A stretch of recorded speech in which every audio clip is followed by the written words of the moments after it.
In this video, we can learn the different macroprocessor design options. Three types of designs: recursive macro expansion, general purpose macroprocessors, and macroprocessing within language translators. Consider the invocation of one macro by another. Recursion means what? Inside the definition of one function, if we are calling another function, it's known as recursion. We can call the same function also. For example, if in the definition of the add function, we are calling the display function. So that is recursion. So here see this rdbuf macro. Inside the definition of this rdbuf macro, rdchar macro is called. Rdchar means read character, input device. So the definition of rdchar is given here, rdchar macro input device. So this is the definition of rdchar. So inside one function, definition of one function, another function is called. So the one-pass macroprocessor design cannot handle such recursive macro invocation and expansion. The procedure expand would be called recursively, thus the invocation arguments in the argtab will be overwritten. The Boolean variable expanding would be set to false when the inner macro expansion is finished. That is, the macroprocessor would forget that it had been in the middle of expanding an outer macro. The procedure expand would be called when the macro was recognized. The rdbuf macro. The arguments from the macro invocation, buffer length and f1, which is stored in the argtab. Again, this invocation of this rdchar macro is encountered. That time, the argument of that macro, which is f1, that is entered into the arg table. So these values gets overwritten. At the expansion, when the end of rdchar is recognized, expanding would be set to false. Thus, the macroprocessor would forget that it had been in the middle of expanding a macro when it encountered the rdchar statement. The arguments from the original macro invocation rdbuf would be lost because the value in argtab was overwritten with the arguments from the invocation of rdchar. The solution to this is write the macroprocessor in a programming language that allows recursive calls. Thus, local variables will be retained. If you are writing in a language without recursion support, use stack to take care of pushing and popping local variables and return addresses. General purpose macroprocessors. So that means it can be used for general purpose for all programming languages. For different programming languages, one microprocessor can be used. So it has advantages and also disadvantages. Macroprocessors that do not depend on any particular programming language but can be used with a variety of different language. That is meant by this general purpose. So what are the advantages? Programmers do not need to learn many macro languages.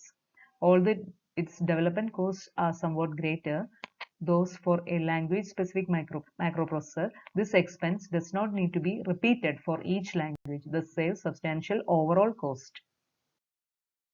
So what are the disadvantages?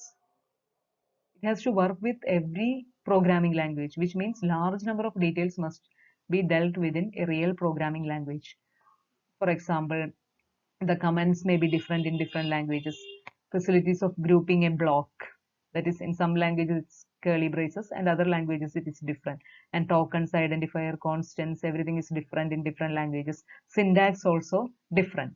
So these are the large number of details must be dealt with this macroprocessor. So that is one disadvantage. Next design is the macroprocessing within language translators. So what is meant by language translators? Translating from a language to another language. That means from high level language to low level language. So assembler, compiler, all are language translators. So macroprocessing within. So language translator means with this assembler or compiler this macroprocessing can be within the function of this assembler or compiler. So up to now we have discussed pre-process. Macroprocessors we discussed are called pre-process because it does everything macroprocessing. After that only it gives to the assembler or compiler.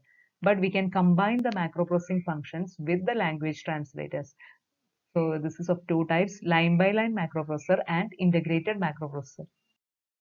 The line by line macroprocessor, it does line by line. That means used as a sort of input routine for the assembler or compiler.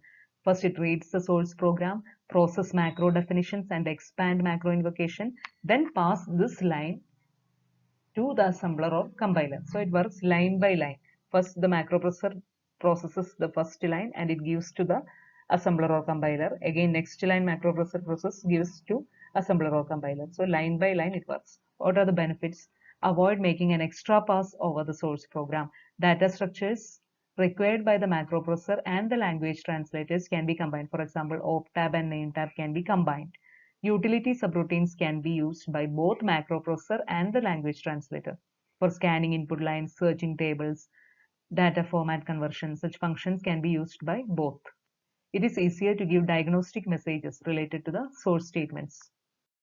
Second type is the integrated macroprocessor. An integrated macroprocessor can make use of the information which is extracted by the language translator, which means compiler or assembler.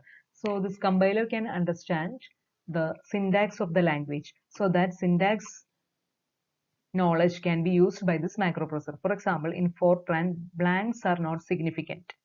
So this statement do 100i equal to 1 to 20, this is a do statement in Fortran. So if this 1 comma 20 is not there means it's a simple variable because blanks are not considered in Fortran. So do 100i is a variable. So here it is a do statement, here it is an assignment statement, do 100i variable, blanks are not significant. So such information about the syntax of the language which is known by the compiler and that can be used by the macroprocessor. An integrated macroprocessor can support macro instructions that depend upon the context in which they occur. Then the disadvantages. They must be specially designed and written to work with a particular implementation of an assembler or compiler. Cost of development is high.